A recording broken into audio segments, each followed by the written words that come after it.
Jo Cox was, by common agreement, a politician who tried to do the right thing.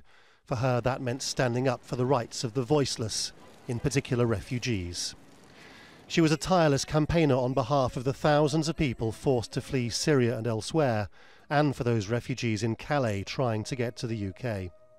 After her murder, a shocked Houses of Parliament heard leading politicians point to her morality and her sense of fairness.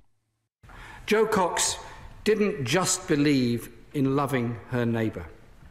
She believed in loving her neighbour's neighbour. She saw a world of neighbours. She believed every life counted equally.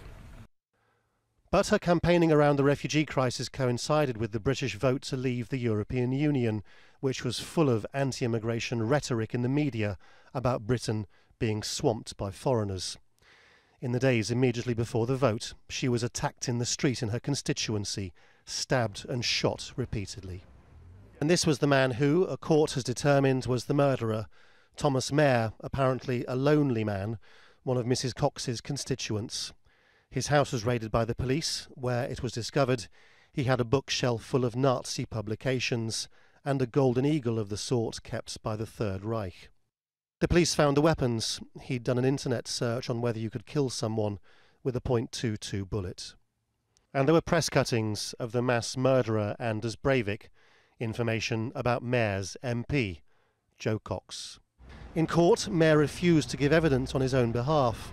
What was clear was that eyewitnesses to the killing heard him say "Britain first" over and over as he stabbed her to death.